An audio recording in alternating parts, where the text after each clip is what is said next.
Welcome back everyone to another episode of Cooking with JJ.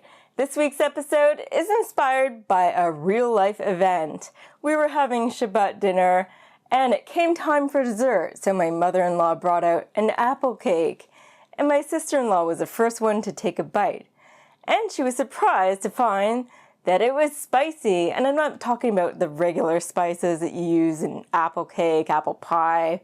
No, it had some heat to it. Of course, we all enjoyed it in the end, so it was a happy surprise because my mother-in-law was cutting some chilies and forgot to wash off the board. So it was a happy accident. My sister-in-law recommended I try making a spicy apple upside down cake. So in this episode, that's just what I'm going to do. I'm really excited to get started and of course enjoy it in the end. So without further ado, let's head over to the kitchen and get cooking! Or baking.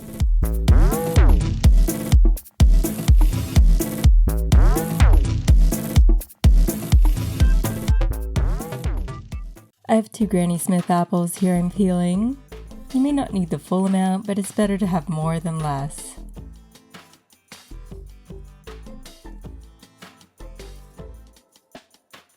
Now we'll cut around the core and make some slices.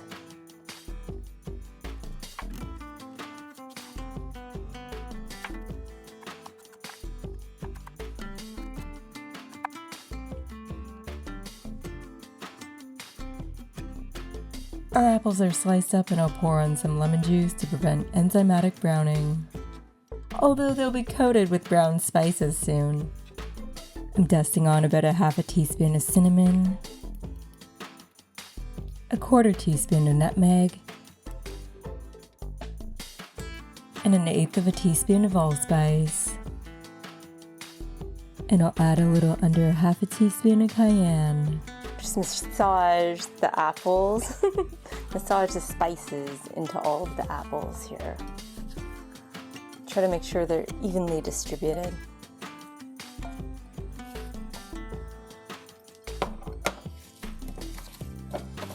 Our spiced apples are ready to go.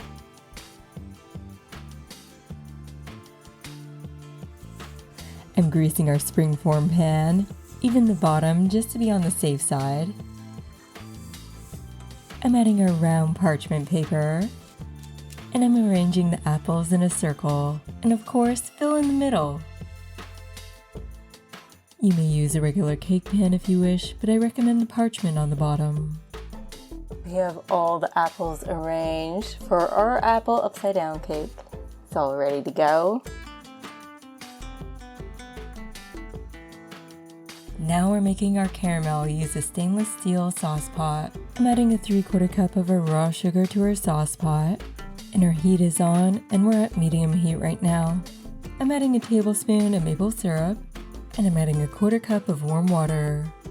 Make sure the sugar is completely covered. Try to avoid stirring it. You may give it a swirl, but avoid the sides from getting coated.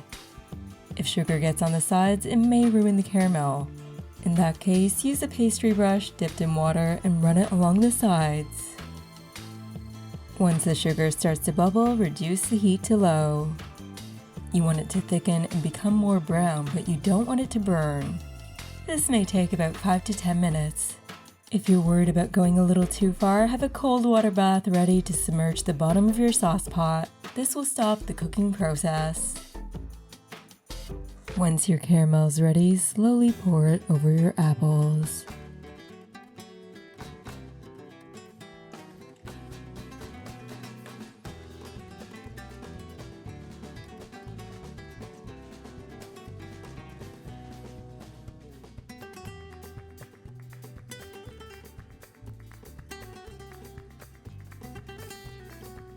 The combo of chilies and desserts goes back to the ancient Mesoamerican civilizations.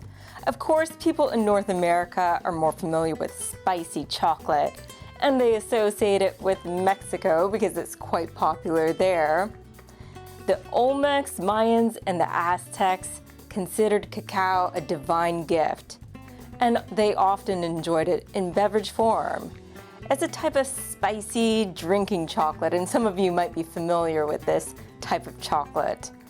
For Aztec warriors, they used this beverage to stimulate their body and their mind. There's archaeological evidence showing that chilies were cultivated and consumed as early as 7,500 BCE.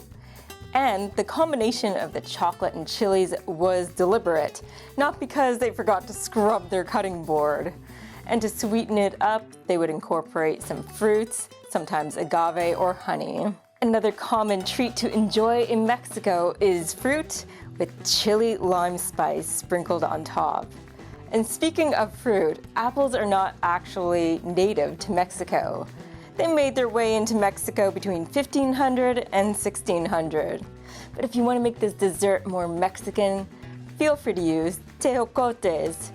Now, if you find tejocotes in Toronto, fresh, feel free to share in the comments below. Also, if you make this dessert with tejocotes, I'm interested to know how it turned out.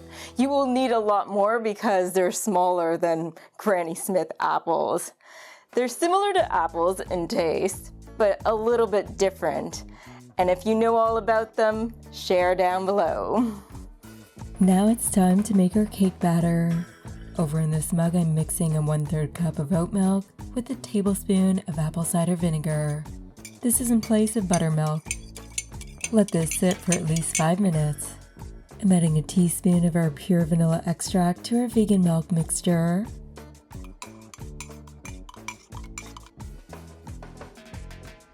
Add 1½ cups of cake flour to a bowl, 1 teaspoon of baking powder and a pinch of salt, a 3/4 cup of raw sugar, add a teaspoon of cinnamon powder, a 1/2 teaspoon of nutmeg,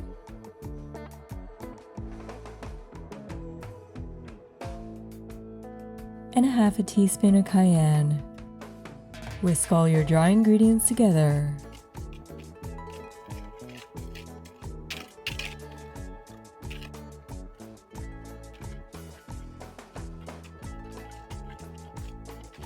Now I'm beating a 3/4 cup of our vegan butter. Feel free to use fancy machinery.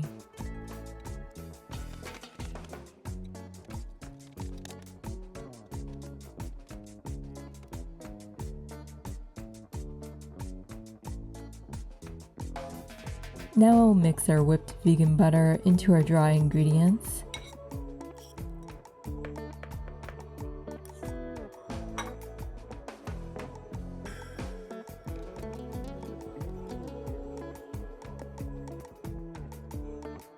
I'll add our vegan milk mixture, and I'm adding 4 tablespoons of Just Egg.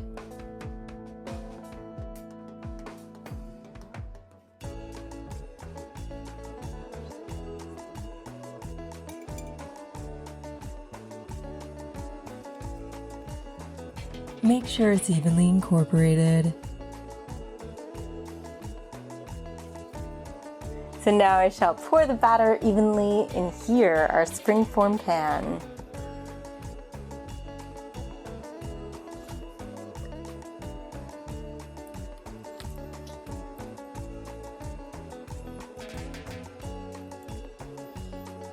I'm gonna put some dollops around and then I'll spread it evenly. I think it's a good plan. Getting every last bit. Woo!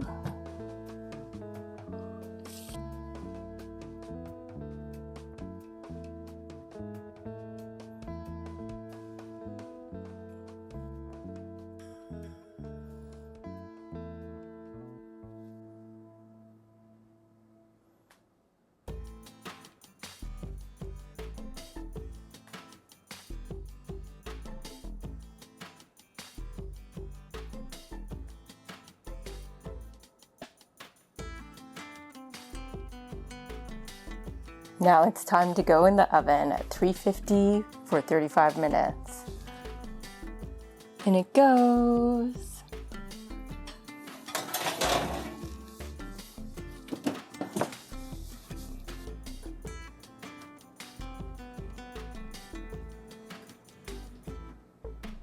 Now we'll just wait for the cake to cool off, about 15 minutes. And you don't want the caramel to harden, but you don't want the cake to be too hot either. We're gonna be flipping it over and we'll see the magic, hopefully.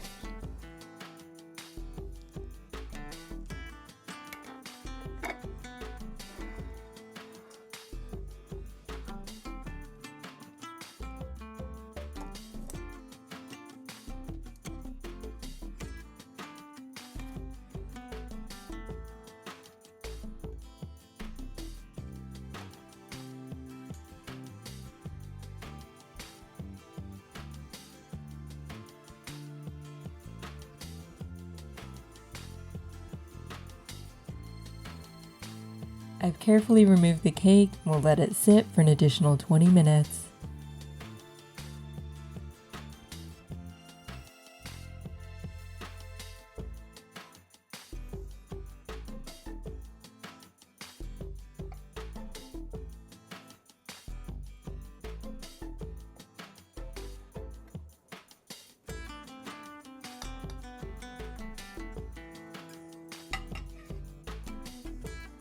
Here it is.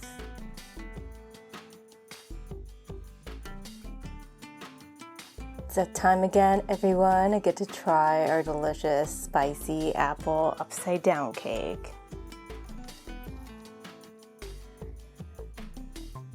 We'll see how it turned out.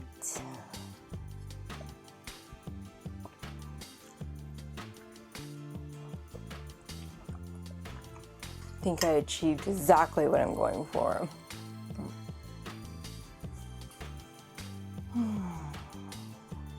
Gotta love the sweetness in combination with the spiciness and those beautiful spices, the warming spices.